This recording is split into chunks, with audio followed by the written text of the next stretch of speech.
Okay, so it's 7:01. So we'll get started. I presume everyone knows that we are tackling home ownership for the next few days, today, tomorrow, and Wednesday evening at the same time. Um, I think JCP has her hand up. Do you want to ask a question? It's too early for questions, JCP. I wanted to be made co-host, that's all. Well, you will be. Um, okay, so short introduction to our program. Um,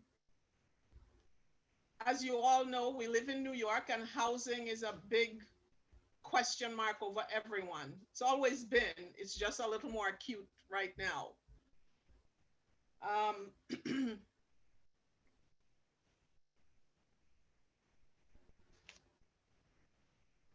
our pastor is teaching us to minister to the whole person through what he's calling practical evangelism. So over the last weeks, the health professionals tackled our physical health. And this week, we're building our financial confidence in the area of home buying. So the information we shared this evening would be home buying for whether it's a single family or a multi-family or a condo or a co-op. The process is still the same. So as you will find out, the path to success is in preparation, including the right information. So before we get started, we will illustrious Elder Lawrence for a short prayer. We can't hear you, Elder. You muted.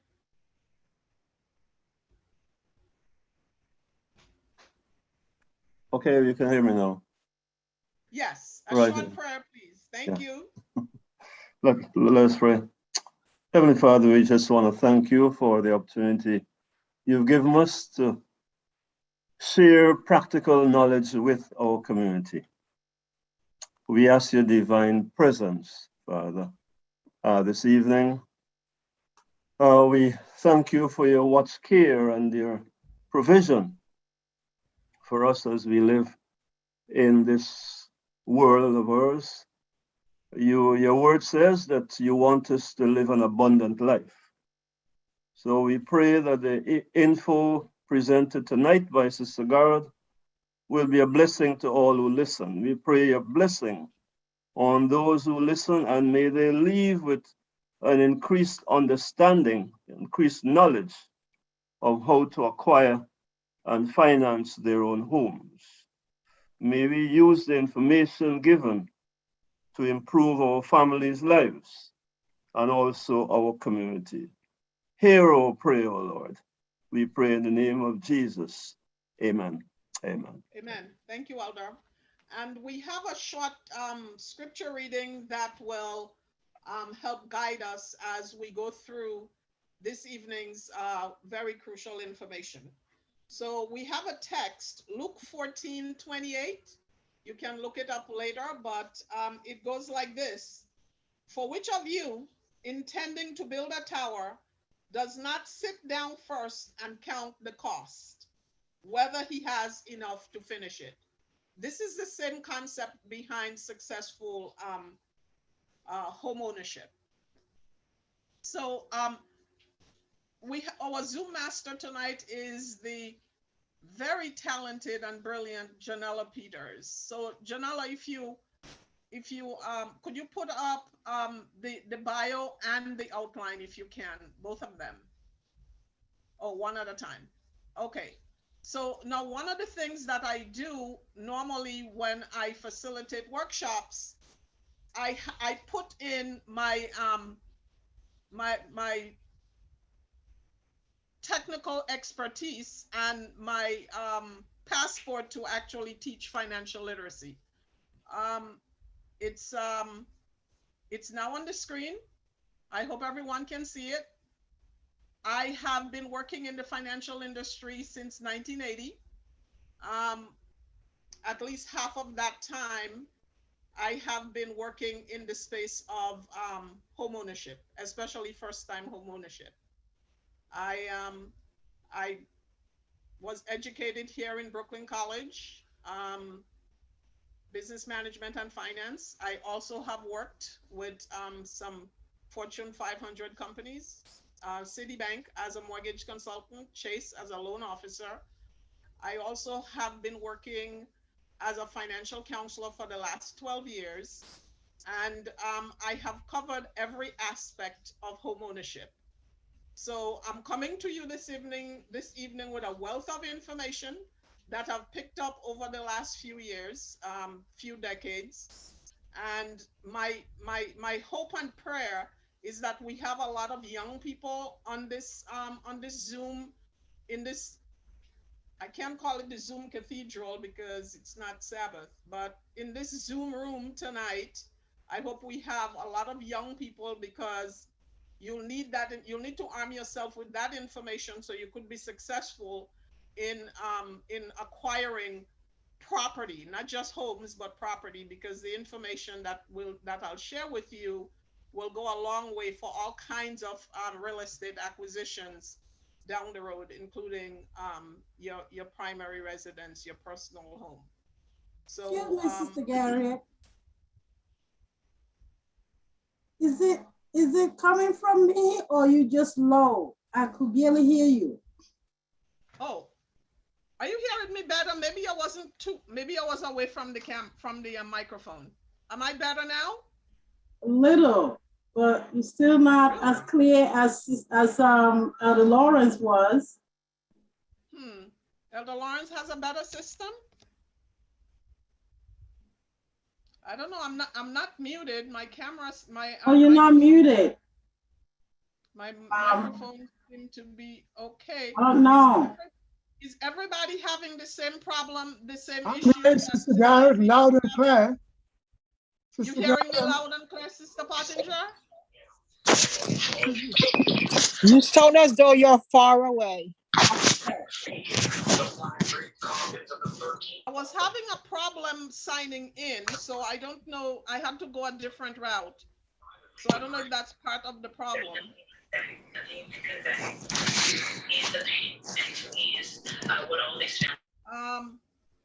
All right, Janella, put I up was the having a outline for problem me, and we'll see signing in. if it'll get a little better as we go along. I can hear you loud and clear. Brother Kelly, you could hear me loud and clear? Yes, I can. Thank you. So the outline is up just to show you what we are going to share with you for the next few days. Today is the first. It's day one, so that's part one of the home ownership process. So today we're going to tackle the affordability analysis. We're going to help people find out whether or not they can buy a home and what it takes. So you, on the screen, you'll see what we'll go through. You will we'll go through the types of housing, your borrowing power, the pre-qualification, pre-approval process, home ownership counseling, and then we'll do, at the end of the program, we want some time to do an actual financial analysis to show you how you can qualify yourself, or know, at least know the parts of the equation that can help you to actually pre-qualify yourself before you go into the process. And day two, we'll look at the purchase and the financing process, the money. And day three, we will look at the fair housing laws to let you know whether or not you're being discriminated against. Believe it or not, it's still happening. So there are a lot of laws on our side to help us to acquire homes that we desire without having other people keep us out of it. So that's the outline. And we hope you'll join us for the next 2 days so you get a full a robust, a comprehensive picture of the entire process. It could be stressful, it's a tad complicated, so we're trying to make it easier for you to be successful, so you know which the steps that you have to go through. So Janella, if we can have the actual, yes. Okay, there you go. I think it's two Sister up. Garrett, Sister Yes, Garrett, that yes. voice that you have, that you use in Sabbath school, I need to hear that nice loud voice. It's your That's voice the is one. not strong. Your That's the voice is one not strong. It's not coming over strong at all. I don't know something. I was having trouble getting on, so I had to come in a different route. So I'm wondering if Excuse that's me, the problem. everyone. Can we just try to, says Gary, if you could move close, if you can move the laptop or screen a little bit closer to you, that would be fine. Move it where? A little bit closer to you, maybe because the mic is a little bit too far, and you could push Okay, this. but you'll be That's good. seeing my neck instead of my face. Hello? I Is can that hear better? you. Yes, it is. That's better, Sister Herbert?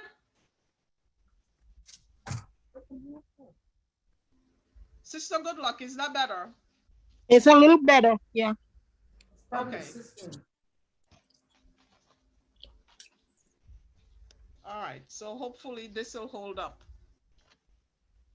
Alrighty then. So let's get started with the affordability analysis. Can I afford to buy a home?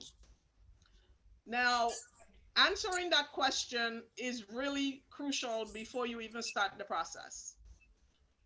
So I found a quote that says it isn't always an easy path to buying a home, and most people describe it as one of the most stressful things they've ever done. But the key to overcoming this stress is preparation. You must prepare for home ownership.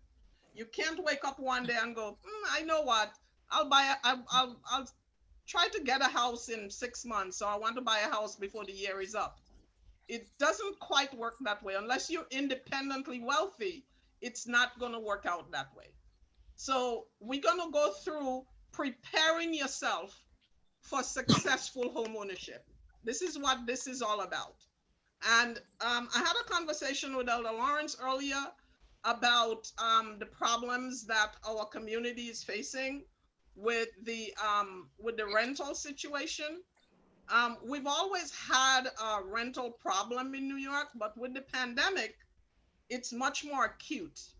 And so homeownership is becoming more and more important, so people don't have to deal with the insecurities around rentals. So this information, I believe, is coming also in a time when people actually really, really need it. So step one, got to crunch your numbers. Also, Sister Parchment, are you there? JCP.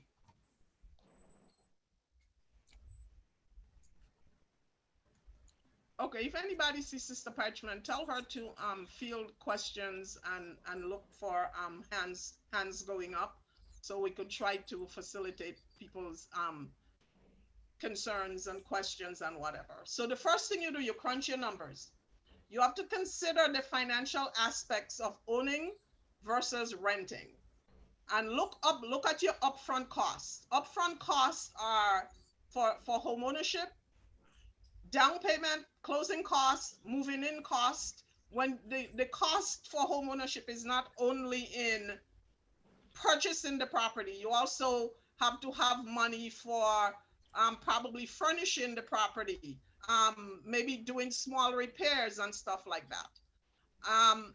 With rents, and you have to consider maintenance costs when you have a house. With rents, you have to consider rent increases. You have to look at things like evictions and stuff like that. And with owning property, you would get the benefit of the property appreciation. That means it's going up in value. You also have to look at property taxes. You have to look at the return on your investment, renting versus buying. If you rent, you get nothing back because you're paying for somebody else's house. If you purchase, you may you may have to make sacrifices up front in terms of the down payment and all the cost up front. But the value, as the value increase in the property that you purchase, you realize that you also have that silent benefit always happening for you in the sense of property appreciation. That's the return on your investment. And then you must analyze your budget. You want to see how are you living now. You want to look at the way you live, how you live your life, the things that you do, whether you go to the theater. Well, probably not, because we are a different crowd. But there are other people on the line, so I have to, look at it from all angles. So look at how you live now, analyze your budget, and see whether or not you'll be able to sustain home ownership. Review your current expenses. That's all part of reviewing, analyzing your budget. Review your current expenses to get a realistic picture of your present lifestyle. Because just because you buy a home doesn't mean that your lifestyle is going to change. You may have to modify it somewhat with the increased expenses in the beginning, but your lifestyle wouldn't necessarily change. And you have to think about accommodating your lifestyle. You don't want to get a house and then you become a hermit and you don't do anything fun. So you have to look at your lifestyle and think about what you are willing to give up temporarily to financially prepare for home ownership. And we don't like to say sacrifices in financial literacy. We look at it as choices. You're making choices so you could get to that financial goal that you have outlined for yourself. So we're talking about what are you willing to what choices are you temporarily willing to give up to actually get to that place of home ownership. And we have a slogan. One of the first things they taught me when I started working in Citibank: if you fail to plan, you plan to fail. So let's keep that in mind as we go through the next few days. So this is all about planning for success. So the budget, you look at you crunch your numbers, your personal numbers, your income, what kind of debts you have, and things of that nature. That's the first place to start. And at that point, what you want to do is keep a record of your daily spending. When you keep a record of your daily spending, you get a better picture of how much money you actually spending, and you get a choice to redirect your spending. Like for instance, if you are a shopaholic and you buy things just because it's on sale, once you start planning for home ownership and you start tracking the daily expenses, you get a chance to redirect some of that money into the place where it's going to be needed for home ownership. So instead of shopping so much, you end up building your down payment fund. So the money go to the place that's going to help you to reach that financial goal. Step 2, what kind of property do you want, or what can you afford? There are all kinds of properties. There are condos, there are co-ops, there are single families, there are multifamily homes. The multifamily has rental potential. Multifamily is two to four family homes, or 2 to 5. Of course, when you go past 4, then it's looked on as a different type of home. So let's stick with just your primary residence. So we say 1 to 4 family homes. The rental income actually can help you to qualify, give you better qualifying criteria if you need it. And remember, when you buy, where you buy, meaning the location, will impact the purchase price, the property taxes, transportation, and some other things. So let me give you an example. Like for instance, if you purchase in the 5 boroughs, the property taxes are much, much lower than if you purchase, let's say, somewhere in Long Island, like Garden City or Hempstead, or, some of those other places. They can carry property price tags of up to $30,000. And when we do the financial analysis, we'll show you how these things will impact the price at which you will purchase, and whether or not your income can help you to purchase something that you want based on property taxes and stuff of that nature. So in your planning, you have to know all of this. And people like me, we have a few people like me around the city. I mean, they mostly have nonprofits, but they're also at the bank, because when I worked at City and Chase, I also did first-time home buyer counseling. I did them at the branches, but we have to teach people about what to expect coming into the process of home ownership. So you could find classes and first-time home buyer workshops and things. They're usually all over the place. Not now because it's COVID, but normal times or going forward, I'm sure it's probably going to be taught mostly in this kind of venue like Zoom and all that stuff. So you look at what kind of property you're going to be able to afford, especially as a first-time home buyer. You may not have a whole lot of income or down payment and all of that nature, and you may have to settle for something smaller because of where you are in your life cycle. Step 3, you have to look at how much can you borrow. Now, to figure that out, you have to take into account your current income, your monthly consumer debts, and your consumer debts are things like student loans, personal loans, car loans, credit card payments. If you are paying child support and it's court mandated, that's going to be on your credit report. I don't know if people pay alimony these days. And so all of that you have to take into account when you're looking at whether or not you have the capacity to borrow the amount that you want, because the amount of debts you have will directly impact how much you can qualify for. So there are several options for increasing your buying power.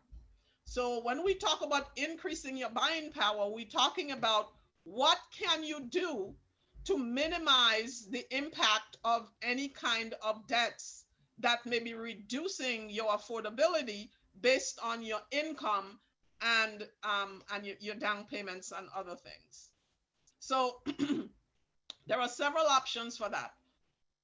If you want to increase your buying power, you can do several things. You could either increase your income through a second job, doing more overtime, or turning a hobby into an income producing entity.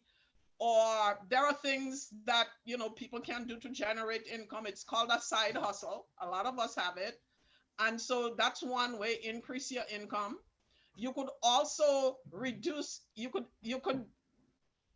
make your affordability better by also reducing your debt. And when you reduce your debt, you give your income more room to purchase more house. We'll also flesh that out when we're doing the financial analysis. You can also, what you should go for to also increase your buying power is to make sure that you can qualify for lower rates. And to qualify for lower interest rates, you have to have really good credit. So credit is a huge factor in qualifying for any kind of loan. You could also increase your down payment, because if you increase your down payment, it means you borrow less.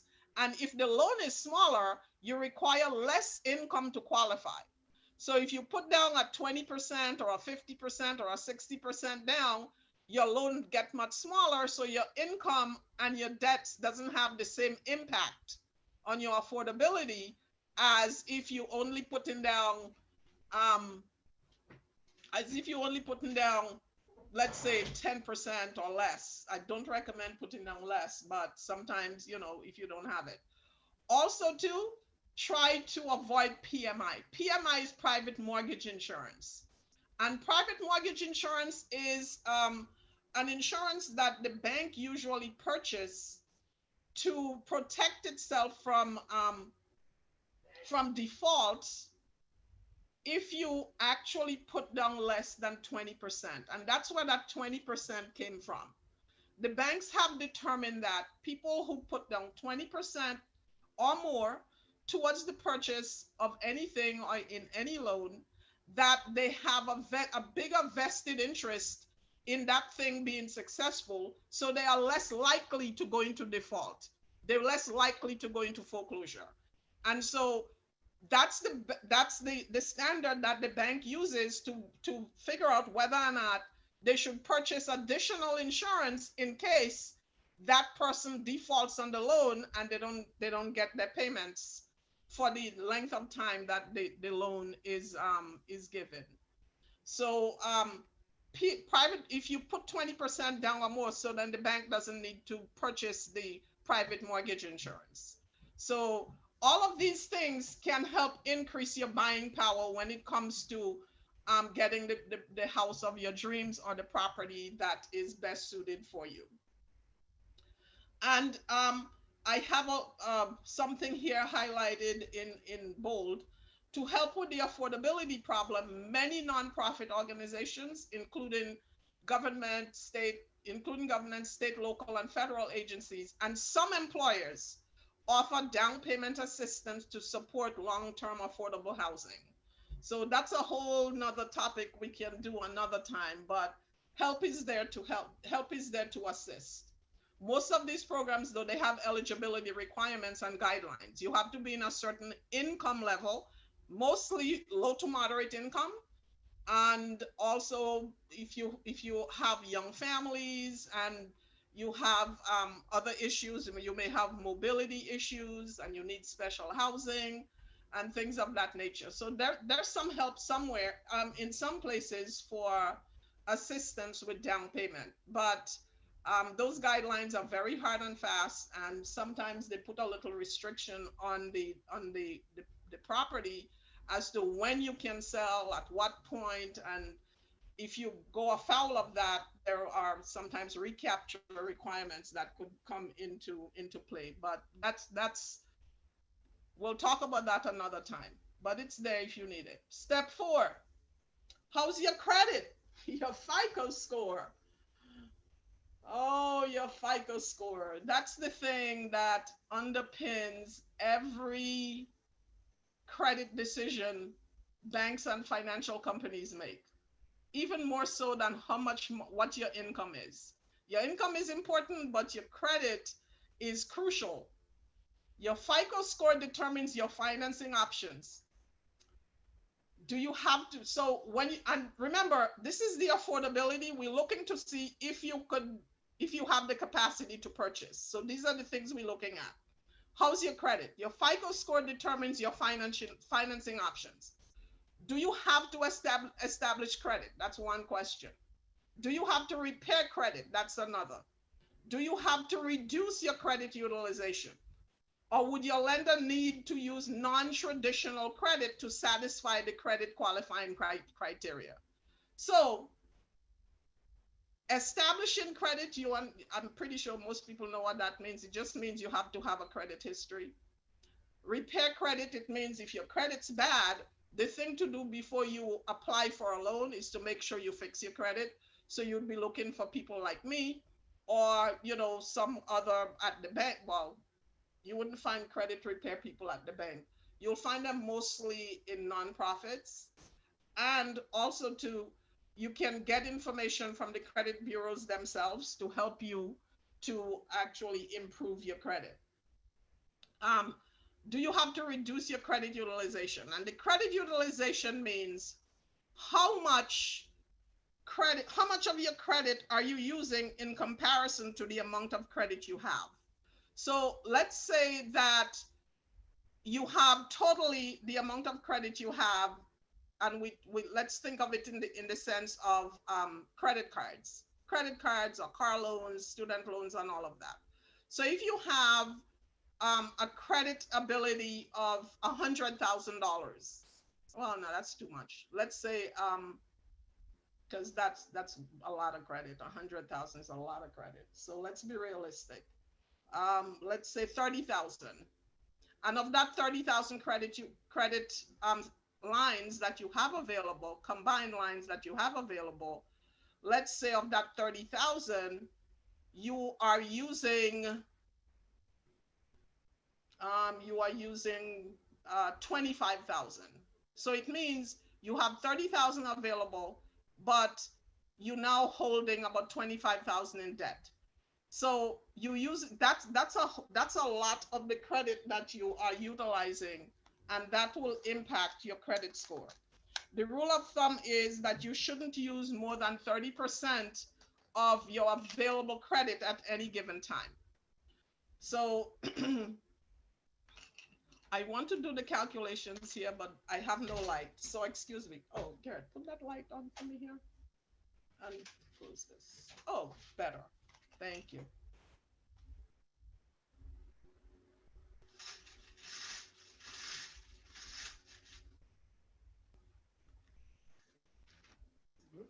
Mhm.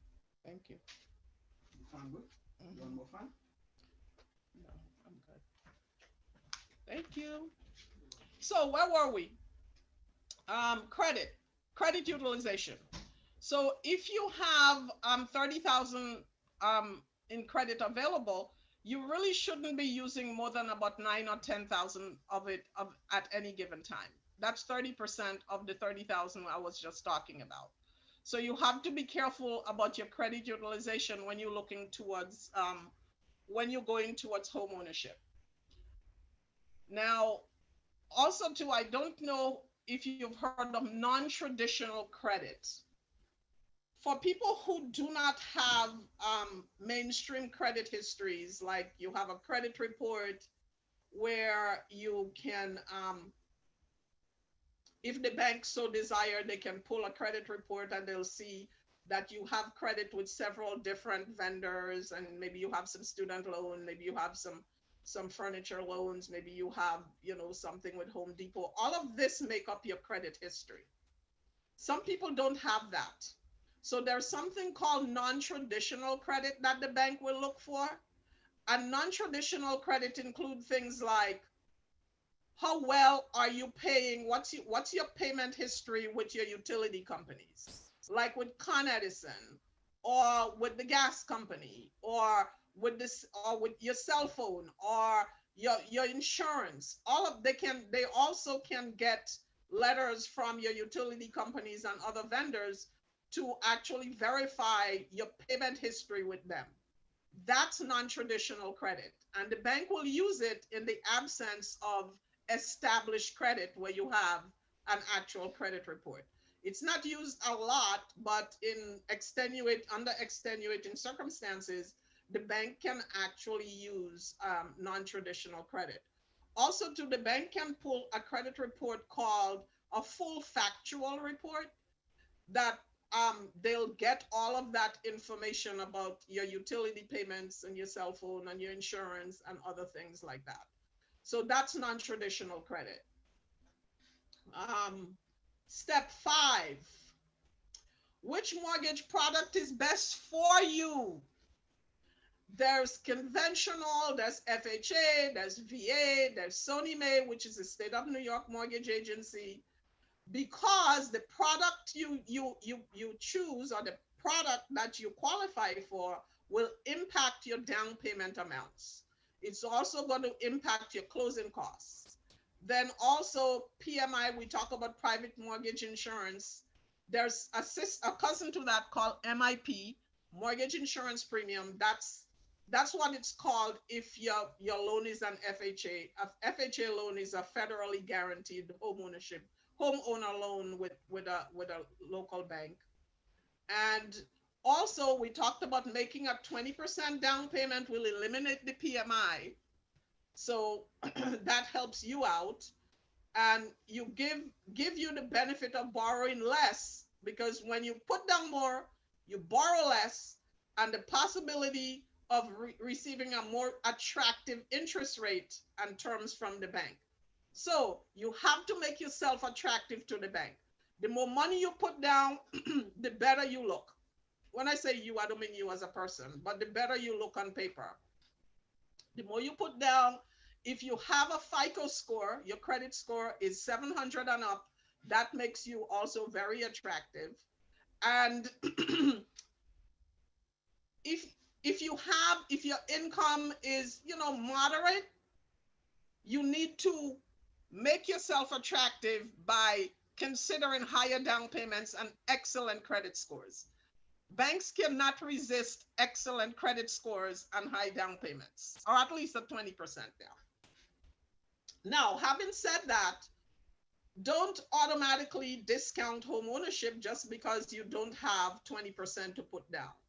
We can get you there. There are strategies, and also too, I talked about down payment assistance that's available. So don't cancel out a good deal just because you don't have 20% down. However, you should work on your credit if your credit is not up to par. Because when your credit is not attractive, you do not command the best interest rates. And the higher the rate, the higher the interest rate, is the less you'll qualify for. A high interest rate actually reduces your affordability. So do not ever discount the credit. You always have control over the state of your credit. So if you need to get some help before you apply for a mortgage, because if you apply for a mortgage or any kind of loan with a credit that's, not attractive, you will not get the best rates and terms that the lenders can actually offer. Next step. Oh, it's kind of out of, okay, there you go. Step 6. Step 6, pre-qualification, pre-approval is the lender's, well, let me define for you what pre-qualification is and what pre-approval is. They're not the same thing. They have the same trajectory, but they're not the same thing. Like, for instance, the financial analysis that I'll do with you,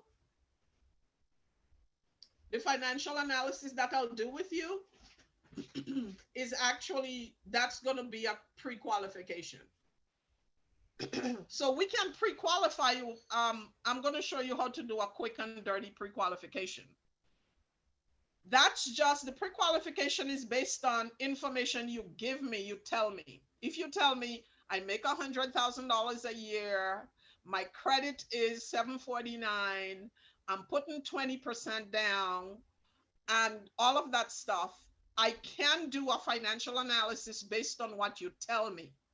However, to get a pre-approval, you can't just tell the bank you're making 100,000, you have a 749, and you're putting down 20,000.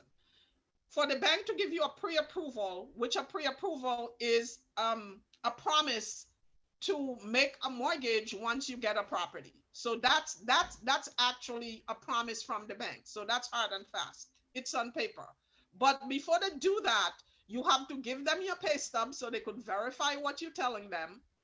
You have to give them your bank statements at least three months so they could verify that you actually have 20% to put down. They're going to pull your credit report to see that you actually have a 749 credit score. They're going to actually have to have the proof of what you tell them before they could do a pre-approval. So whereas the pre-qualification is just taking the information you give me and I do I pre-qualify you and I say, yes, you could afford X amount based on what you tell me. That's a pre-qual. So that's kind of like a guiding thing for you, the pre-qualification. The pre-approval, however, it's the bank's promise that if you get a property, this is how much we're going to lend you to buy it. So the pre-approval and the pre-qualification, they're not the same, although they're going in the same direction. So the pre-approval is the lender's written loan commitment based on a client's ability to borrow and repay. That includes the verification of your income, your housing and debt ratios, which they'll get from your credit reports, your credit, again, your FICO score, and your assets meaning the money. It also states a fixed amount conditioned upon the property appraisal which determines the value of the property. Now, when we do part two, we'll go more into the appraisal. But the basic premise for the appraisal is to make sure that whoever you're buying the house from, that they're not inflating the price, because I got to tell you, homeowners tend to think that the property is the finest on the planet, and they always think that it's worth more than it actually is, and they ignore the fact that it may not be. But if perchance you sign a contract for a house that the seller is selling for $650,000, the bank wouldn't automatically give you a loan for that amount. What the bank will do is do an appraisal to verify the market value of the house. So even if the homeowner, the seller wants to sell the property for $650,000, if the appraisal comes in at $550,000, the bank is only considering the loan based on the appraised value of the house, which is $550,000. So the appraised value is extremely important. So you don't have to do the appraisal. Just know that the financing of the property, the amount that's financed, is always going to be based on the market value that the appraisal brings in. So we have a few minutes now. The financial analysis, which is no, I forget the main thing. Homeownership education or counseling. Don't even think twice. If it's available, get it. So homeownership counseling or education, yes, and yes. It's always gonna help you. Always gonna help you. You learn about the process, you know what to expect. It gives you more confidence going into it. So if we have questions, I'll entertain a couple of them, or we could wait after we do the financial analysis, which is pre-qualification in a nutshell, and then we could go into questions. So well, since Janella put it up on the screen, I guess that's what we're going to. All right, so what you have in front of you is a financial analysis. It's a quick and dirty pre-qualification. Based on numbers that we get from you, we can tell you, okay, yes, you could afford, and this is how much you could afford. So I did a case study. Janelle, are you able to put them side by side? The case study on the The page before it. yeah, on the page before, so people would at least Yes. pay attention to what put up the case study, and then we'll go into the analysis. Okay. So go back one page.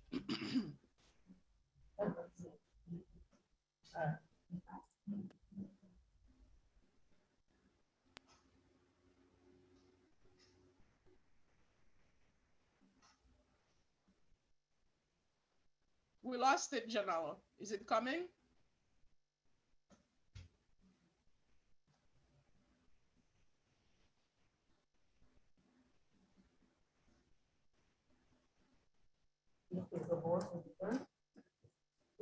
No.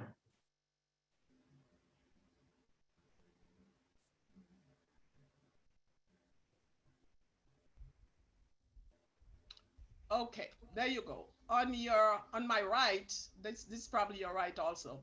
Here's here's the case study that we're going to analyze in the financial with the financials over here. So someone's buying a house at $500,000. The purchase price is $500,000. They have they may not be in contract yet. They may just be looking. They have a FICO of 729. So which means they'll probably qualify for an interest rate around 5%.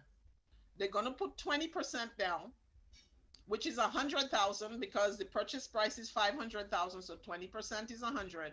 So they're going to be borrowing 400,000. Now the annual income is $96,000 a year, and they have monthly credit card debt payments of $1,000 combined. So let's say they have a few credit cards and some other stuff, but the monthly credit card payments, not the total amount of debt they have, but the monthly credit card payments or the monthly debt payments is $1,000. And they're going to take this loan, they're going to apply for this loan, and they're going to take it for 30 years. Now, when you let's go to the left side.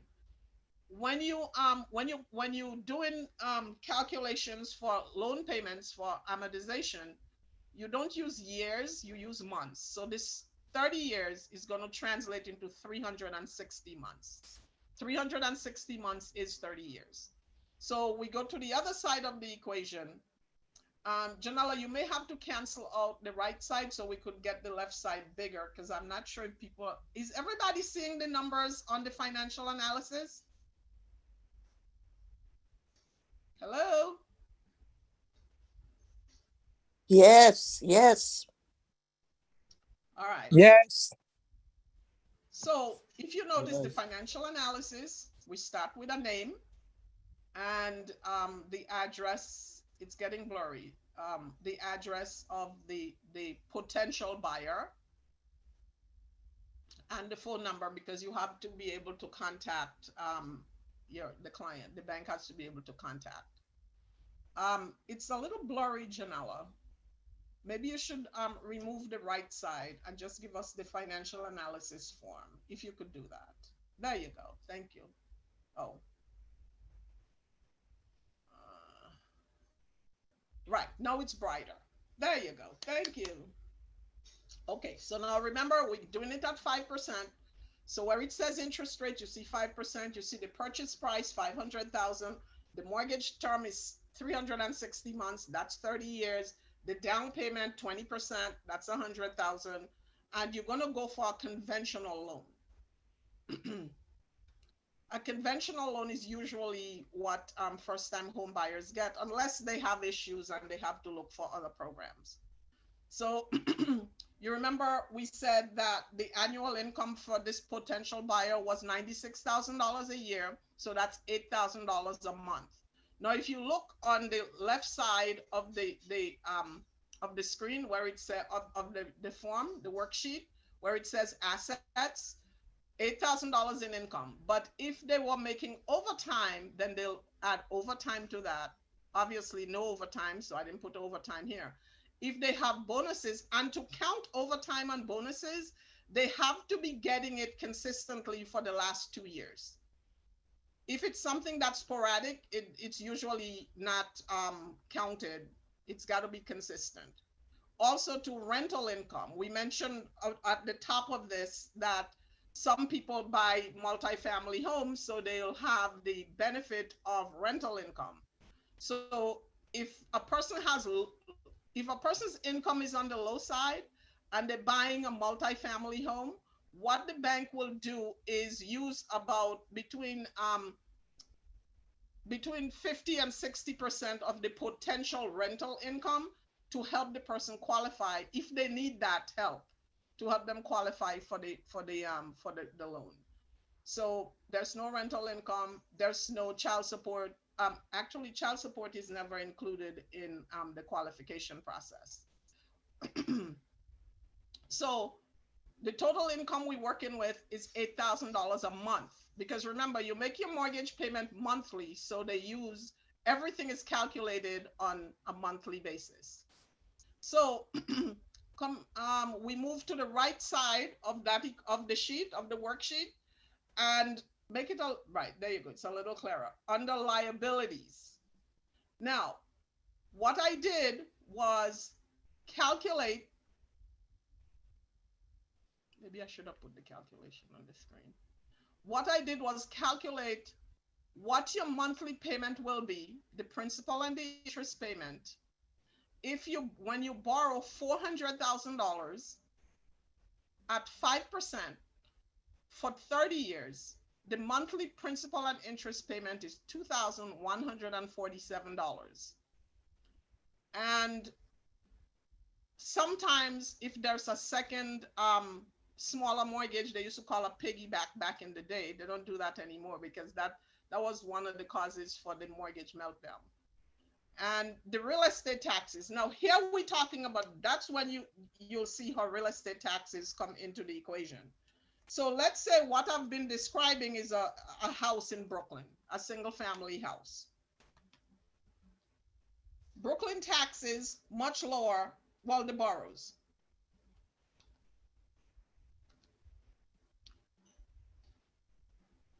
Let's say this house they want to buy for 500 have a price tag of 500, 5,000, not 500, 5,000 annual taxes. That's the property taxes. It's 5,000.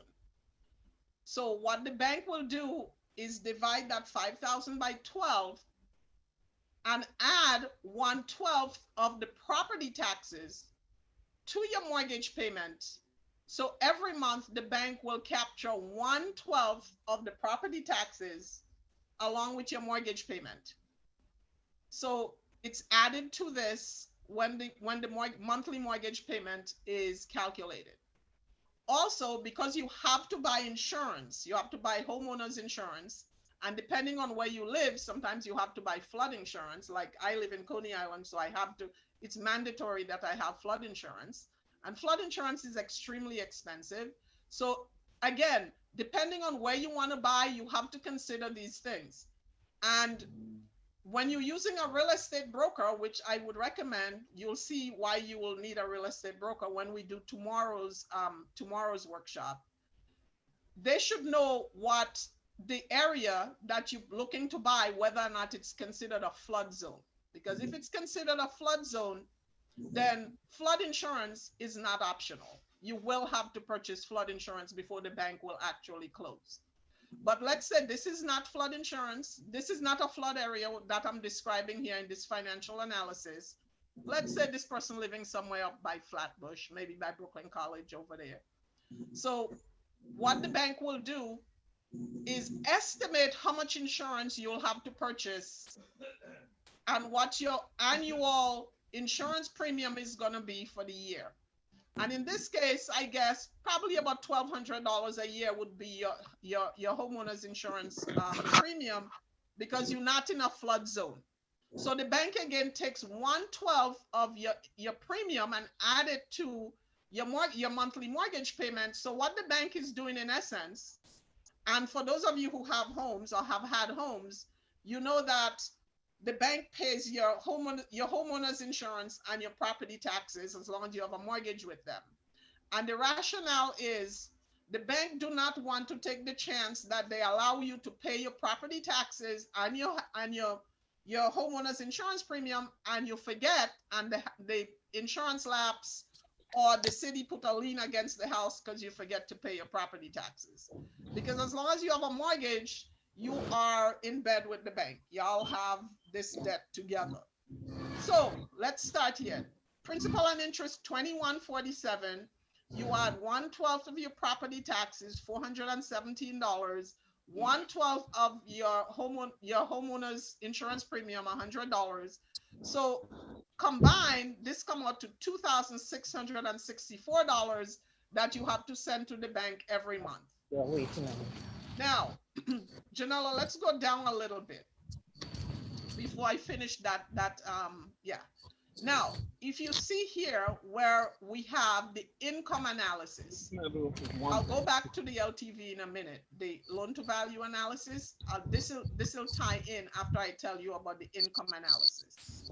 Now, if you notice here, the income analysis, total liabilities is $2,664, which is your mortgage payment plus your property taxes, part of your property taxes, and part of your insurance payment. So that's $2,664.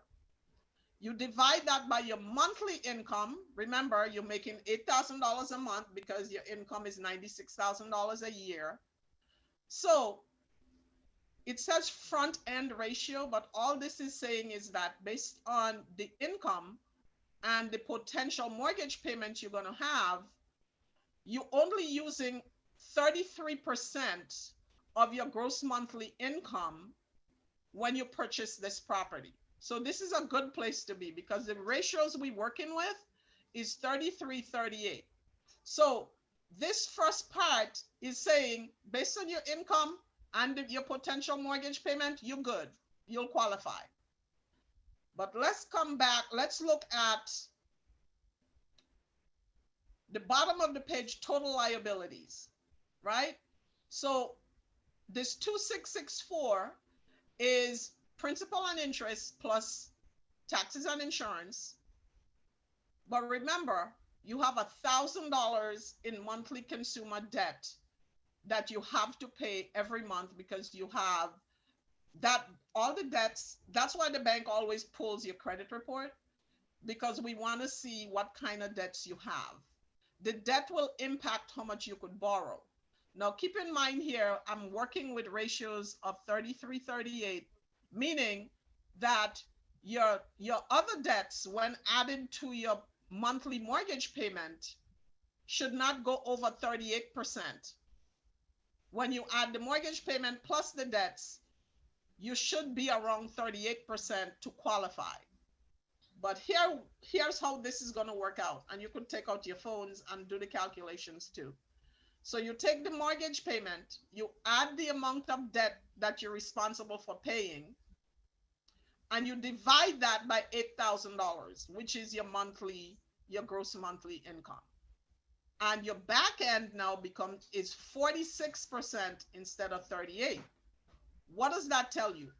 It tells you that you're carrying too much debt, and to be able to fit within 33-38, you have to reduce the amount of debt that you're carrying.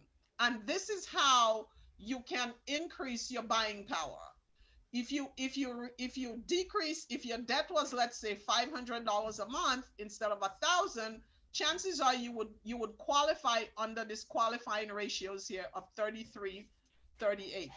But you have high debts, so now the bank has to do two things. The bank will ask you, or your loan counselor would ask you, if you have extra money without taking away from your down payment or your closing costs, do you have extra money to pay down some of these debts? So you reduce your debt burden, it's called. You reduce your debt burden to a level that you would fit into the 33-38 criteria when it comes to qualifying you for that property of $500,000 with 20% down. So let's go back up a little bit. Oh, while we're here, you don't have to go up too much. The loan to value, also called the LTV. The mortgage requested is $400,000, and you divide that by the appraised value of $500,000. Let's say when the house was appraised, it actually did come in at the right value of $500,000.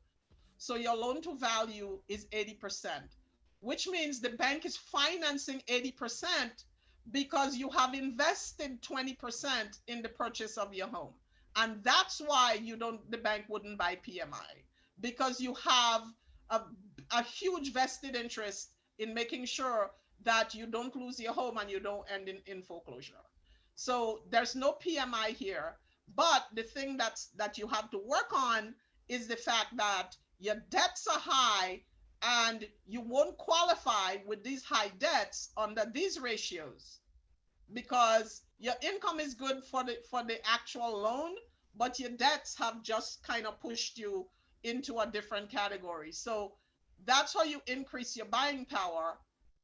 You reduce your debt so you could qualify for that 400 under that those qualifying ratios.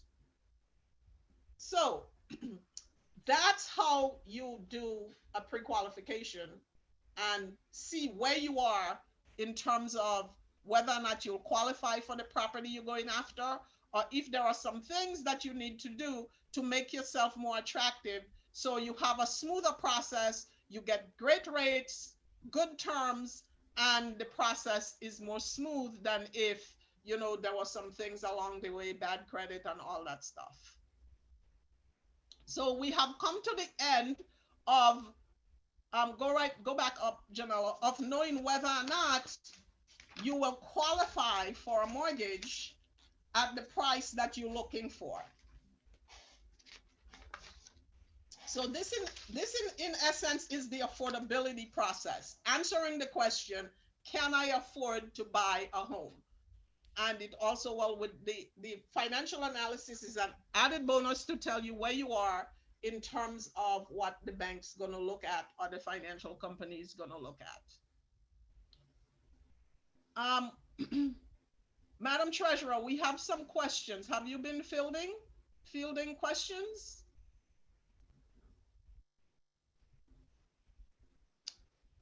Okay, I was a little faint. We are on live. Check your volume, low volume. I can hear you. Please increase your volume.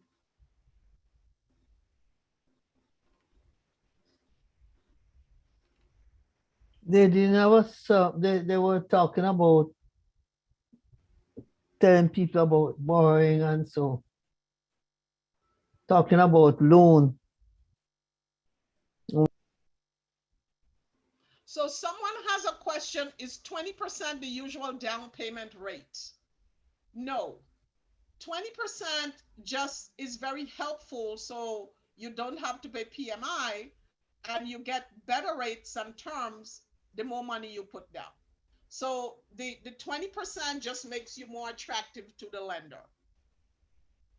And it reduces the amount you borrow. And if you borrow less, it means you end up paying back less to the bank. You get better rates, you borrow less, it's win-win for you.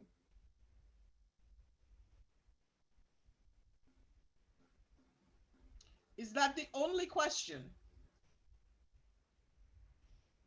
We have one more question. Is it? Mr. I don't Garrett, think it's here. this is Sister Peters here. Can you hear me? Hello? I'm here. Yes. Yeah. So I know you were talking about a first time buyer. Let's say if I Yes. purchase a house in 2010, I would like to buy, I don't have that property anymore and so forth. If I would like to buy again, I might consider first time buyer again, or Yes. I'm not. If Okay. if you haven't owned a home the previous 5 years, unless that changed, that may have changed. Some things have changed, but the previous 5 years, if you haven't owned a home, you considered still a first time home buyer. Thank you. You're welcome.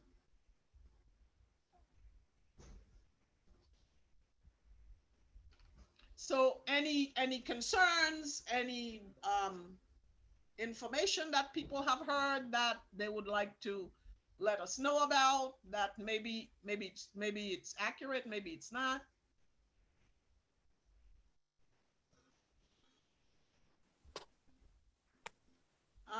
There's Marjorie Silcott. Miss Marjorie Silcott, you have a question? Yes. How long would the bank keep you on PMI? Good question. I was hoping someone would ask that. Because PMI is not a deal breaker. PMI, private mortgage insurance, is only necessary until you have achieved 20% equity in your home. So let's say you are living in an area, and New York is notorious for that. Let's say you live in an area where properties tend to appreciate quickly.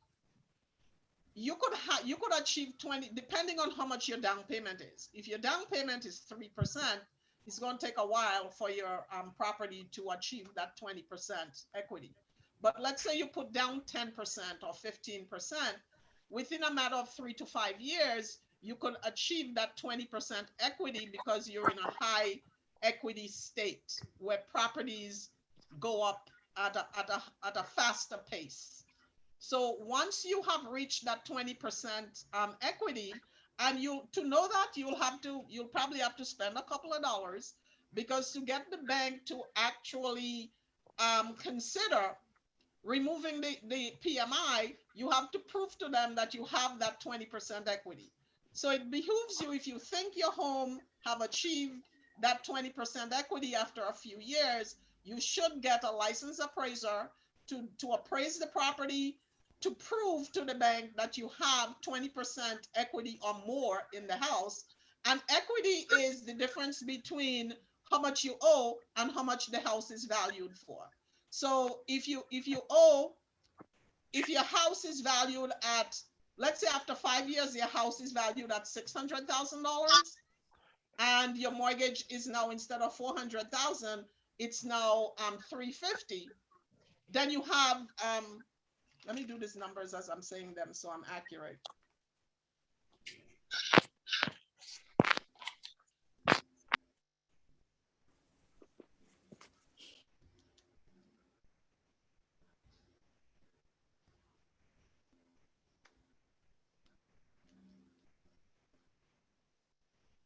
So let's say after 5 years, your house is now valued at 600,000, and your mortgage, the balance on your loan is now at 350.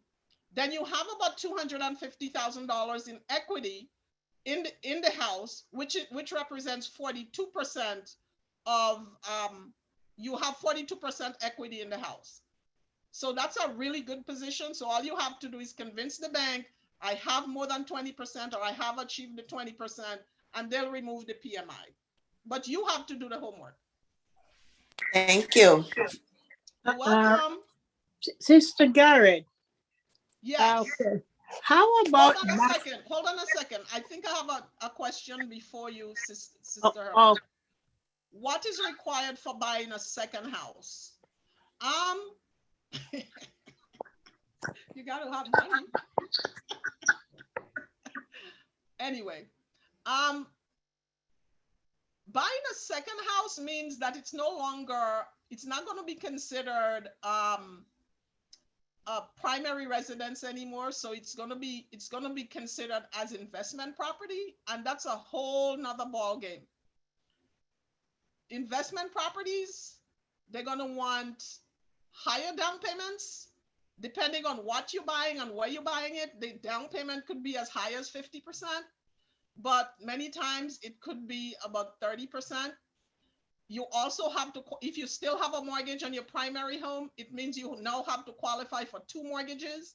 So you better have the income to back that up. And if the second home is going to be rental property, they could use part of the rental income to help you qualify for the second house. So it's not a bad idea. Also, too, if you have a lot of equity in your primary home, you can actually do what's called a cash out refi, or if your rate's good, don't do a cash out refi. Do a home equity, take some equity out, either in a home equity line of credit, and purchase the second home. So purchasing a second home depends on many factors, but you are no longer considered first-time homeowners, obviously, because you already have a primary home. And there's another question, I may have missed it, but let's say I'm interested in becoming a homeowner. What is the first step I need to take? Well, if you want, you can call me. I will help you to get started, or I can send you to someone close to where you live. Let's say Canberra, or there's another one. Oh my gosh, I'm forgetting. They're downtown Brooklyn, or Restoration Plaza. They have a home ownership. They have a home ownership counseling thing. So you can call me. How are you going to reach me? Send a message to our website, and our Zoom master will most likely give me the information. There's another one. Will you address the difference between obtaining a loan from a bank oh, that's a good one, compared to a mortgage company? Well, it all depends. Is the mortgage company a mortgage bank? Because mortgage banks are direct lenders, just like mainstream banks like your Citi or your Bank of America or your Chase or whatever. They have the money. So when you apply to a mainstream bank or you apply to a mortgage bank, they are actually the companies making the loans, as opposed to if you go through a broker. And I caution you, go to your bank first before you go through a broker, because a broker actually using a broker would increase your expense for getting the loan because you have to pay the broker out of your own pocket. When you go directly to the bank has the money, so they make the loan to you. When you go through a broker, the broker has to shop around several lenders to get you a loan. And so for the time, they'll charge you for that service. So if you in the market for a mortgage, the best thing to do is go first to your lender, whoever you're banking with. But my personal recommendation for mortgages and any kind of loan is a credit union. The credit unions have better rates, they have better terms, and they're more flexible in terms of their lending criteria. So if you have access to a credit union, if you work with the city or state, MCU is a good place. Um, Credit unions are wonderful places for loans. They cater to the small depositor, people who don't have a lot of money, so their fees are very low, their rates are better, and they have better terms. The only thing I got to tell you though, credit unions are a little bit slower because they don't have the same infrastructure as the big banks. So be prepared to spend more time when you working with a credit union. You're going to have to call them more often. They may take a day or two before they call you back and things like that. But credit unions are still the best places. I would say the first place to go. If you don't have a relationship with a credit union, wouldn't hurt you to open a savings or a checking account with them, or have a direct deposit or stuff like that. They have better rates and terms. But if you don't have access to a credit union, go to your bank first. I also like the smaller savings banks. They have better rates also, and they're friendlier. The bigger banks are a little colder, and the service is better with the smaller banks, and the smaller banks tend to have decent, better rates also. Um, Unless you have a really good relationship with your big bank, I'll say go to them first. Question, A Sister mortgage Garrett. company, Um, yes. and okay, we have been talking about buying houses in Brooklyn. How about buying houses out of New York, upstate New York, where houses are a little cheaper? Is it the same process, or you know? The same process. The same, as Oh, long as you're in New York, the process is basically the same. Um, there are little differences if you're buying a condo or a co-op, as or compared to a single family or one to four family house. But the process you go through for a mortgage is the same in New York State. Now, your other question that I hear between that question is, what about if you're buying upstate?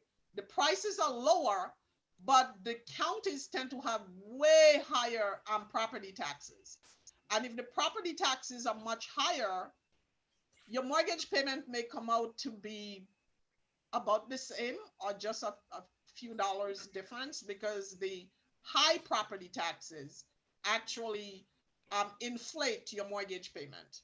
So when you're looking in other places other than the boroughs, knowing what the property taxes are is extremely important. You cannot forget to ask that, because once they quote you the property taxes, you might run back to the boroughs. But it's worth considering. As a first-time home buyer interested in a primary and investing properties, would it be better to buy a multifamily first prior to buying a one or two family home? That is a good strategy. It's actually a very good strategy. The only thing is, the bigger the house is, the higher the price tag. So if you buy a multifamily, let's say you buy a three or a four family, that have a higher price tag. So with the higher price tag, you would need more money for your down payment, because if the price is higher, 20% becomes a lot more money. or 10%. And also too, if you're buying a 4-family house, I don't think you could put down 10%. Well, it depends which bank, but you want to prepare yourself for higher down payments if you're buying a 3 or a 4-family house. And if you want to buy a multifamily as your first home, that's fine. You'll still get the benefits of first time home buyer status as long as you live there. You have to live there. To get the benefit of first time homeowner status, you have to live there. So if it's your first home and you're going to live in one of the units and rent the other 3 or the other 2, you can still get the benefit of the first time home buyer status. So it's not a bad idea. It's not a bad strategy. Just be prepared for shelling out a lot more money up front. Oh, someone agrees with me about credit unions. Yeah, I love credit unions. Can I get a mortgage in New York to buy a house outside of New York? Of course. You could get a loan in New York to buy a house in Jersey or, wherever. The bank has to be, I think it's probably only maybe credit unions we have to worry about. Let me because you could get a loan in New York and buy a house in Pennsylvania. Um, my mom lived in Pennsylvania. I got the mortgage in New York. Um, I'm not sure about that with the credit unions. I will look into that. Why didn't I ask myself that question? Banks, yes. Credit unions, I'm not sure. I'll have to look into it.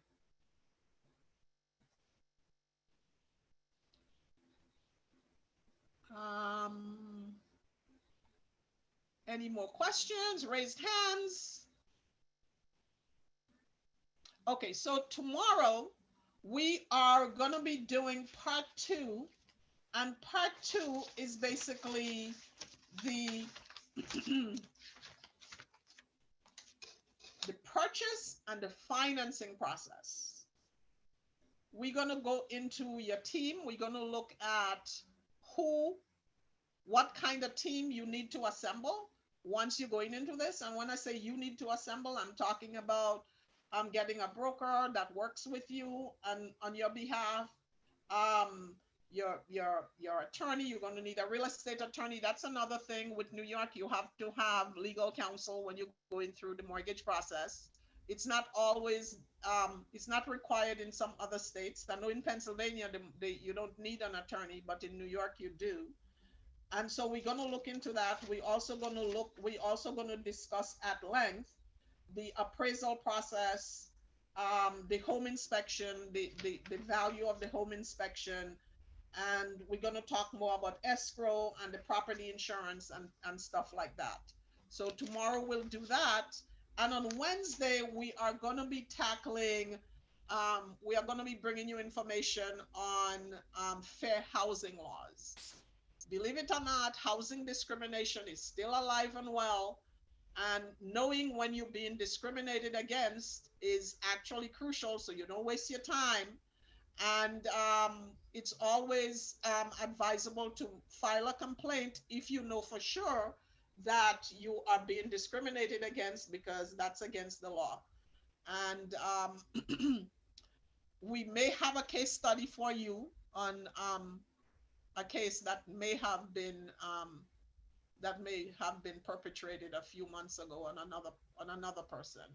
So that's what we'll do on Wednesday. We'll talk about fair housing laws, and you will know what to look for. Also, too, we hoping if our schedule permit, we don't know if we'll be able to do it this year, but we're hoping to follow up with topics like closing. Closing is a minefield. Anything can happen at closing, so we want to arm you with the information that you need before you go to closing. Also, too, for people who are buying multifamily homes, like that young man that just asked about the multifamily home as a first time home buyer, you need to, the landlord counseling will help you, because I have horror stories from clients who have told me about really, really terrible tenants. Some people have lost their homes because of horrible tenants, or had to sell their home, or it's good to know what you need to know before you become a landlord. We'll also try to give you walk you through the refinance process versus the mortgage modification, foreclosure prevention. Everybody that's buying a home should actually know how to prevent foreclosure. And also, little known product, well, it's not little known anymore, the reverse mortgage, which a lot of it, most of it is, not most of it, all of it is involving our senior population, 62 years old and older. We would like to also bring some facts and figures and pros and cons regarding reverse mortgage. So we have some things that we want to bring you. Oh, I was going to announce this on Wednesday, but our youth department leader have also asked us to facilitate a few workshops at the end of the year, October, November, December, specifically for the youth. So we'll be looking at budgeting, credit, possibly basic banking. So for those of you on the call tonight that have young people in your household, later on in the year, we're going to be doing workshops targeted specifically towards the youth, except that all financial information is good for everybody, because, there's something all of us could learn from, these workshops. So we're trying to cater to everyone, the whole spectrum, from the children to the seniors. Do we have any more questions? If not, we'll say goodbye and we'll see you tomorrow. Any more questions? Hand raised. Janella, what do I have? No more questions? There's no more questions in the chat. Okay. Thank you for attending our Zoom room classes.